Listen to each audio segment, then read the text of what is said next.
Brought to you by the EveryDollar app. Start budgeting for free today. So I run a realtor business with 5 agents and property management as well. And my attorney approached me about potentially partnering 50-50 on it. And I've been against that since I've got started for many reasons. But just kind of wanted to run it by y'all and see what y'all thought. Give us your top couple of reasons why you didn't want to do it.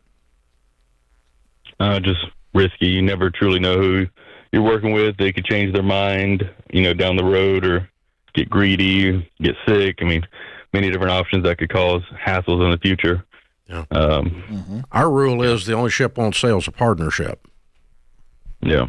So I find, with the exception of medical practices and law practices, we coach tens of thousands of small businesses through EntreLeadership, and we find almost no partnerships of this type survive 10 years.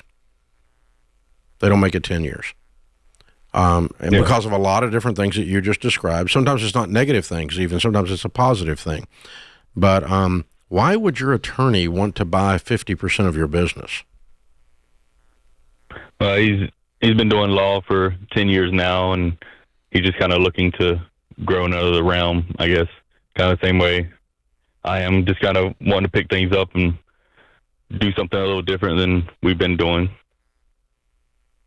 I'm sorry, same thing. You're wanting to do something different? Well, I've just, every couple of years I kind of get bored is the best way I can say it, and I look to start something else, and I've done that the last couple of years and has been a great decision. So I thought this time I'd just kind of try to grow my main business instead of trying to branch out into other things. Yeah, staying in your lane's a good thing. Yeah, okay. Yeah, but how would it change? How would it change? Have you guys talked about the details of what it would look like if he came in? Yeah, I've been working with him for about 4 years. But he's got a lot of obviously contacts, other lawyers and stuff like that in the area that he's merged his business with. And my main business is investors, and he knows a lot of them. He closes business deals and everything as well as regular real estate. So we'd be looking to separate ourselves from the overhead brokerage, kind of make the firm it's a standalone thing, get an office going, because I don't have a brick and mortar office yet, and he has one kind of available, and then just kind of merge into that. He would help with the law side. You mean you don't have a brick and mortar for this other thing? You have one for your real estate office? No, I don't have one because I'm. But you said you had 9 agents or 5 agents.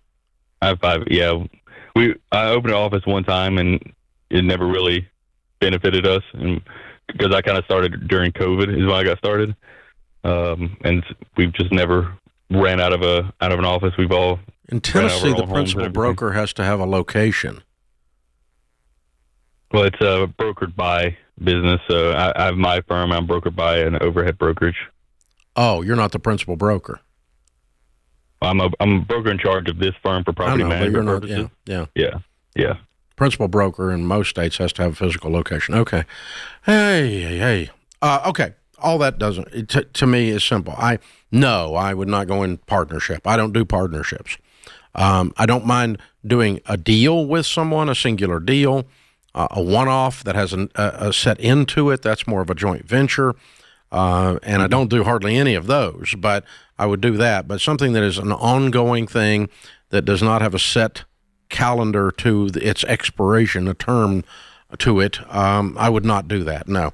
If he's got some investors and y'all want to work out some deals, where, he gets a certain amount of legal work, if he keeps spoon feeding you investors and that kind of thing, a legal way to do the transfer on that, that's fine.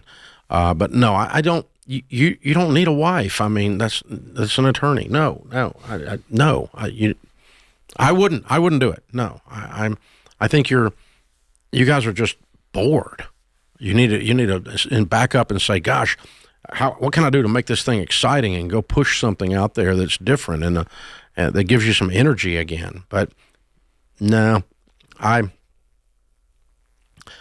it's a compliment that he came to you and said, it'd be fun to do business with you. I think I like the way you do stuff, but that compliment does not substitute for good sense. You just nailed it. I cannot tell you how many times I've taken calls on the Ken Coleman Show like this where someone feels like they are less than if they don't take some opportunity that in their heart they don't want to take. But because it's an opportunity, what happens is the brain feels great. There's an endorphin release from being wanted, right? Or from being approached on this. And so you feel like, common sense says I'd be an idiot to walk away from this. And in all reality, you got to trust your gut. You got to trust your principles and your values. And you led, Tyler, with principles and values. And I think you got to listen to those things. Those are bedrock things that keep us grounded and keep us from making big mistakes. And I think, Dave, you nailed it. I think there's something weird, right, about the psyche when somebody wants you to be a part of them, or they come to you with an attractive offer. I want you in this deal. Yeah. And one of the things that has happened to me over the years running Ramsey is people come in with ideas. Sure. Hey, I want to share this idea with you and see if you want to work on this idea. And, I don't. I just don't. One guy was, he's like, well, this is the best idea since sliced bread. You need to sign an NDA so I can tell you about it. You sign a non-disclosure agreement so I can expose this wonderful idea to you. And I said, please don't tell me any more. Because, dude, I get ideas in here like shovelfuls every day. Ideas are a dime a dozen. People who can actually get crap done, those are hard to find. Ideas, not hard to find. They're everywhere. People that execute and follow through with excellence and energy and enthusiasm, and those are a rare gem. You bring me one of those, I'll sign an NDA. But I don't need, because please don't tell me your idea, because we might have already had the idea, and then you'll think I stole it from you, because they're that easy. The ideas are just everywhere. When you're entrepreneurial, I'm somewhat ADD, I guess. It's undiagnosed. When I was a child, they called it hyperactive. But yeah.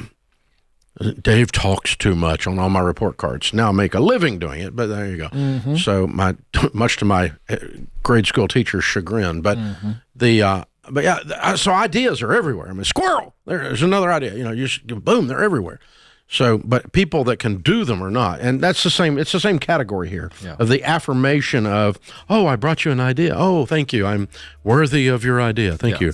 But then I quickly figured out, no, I don't need to do that. No, that's a nightmare. So true. It's because of the law. I tell people to eat beans and rice and beans. Yeah. Would you believe that to date we've had over 1,000 people propose that I co-author a book with them? Of course. Of beans and rice and beans recipes. Yeah, it's a great idea. Because they didn't understand it was a metaphor. Yeah. It doesn't literally mean everyone should actually eat.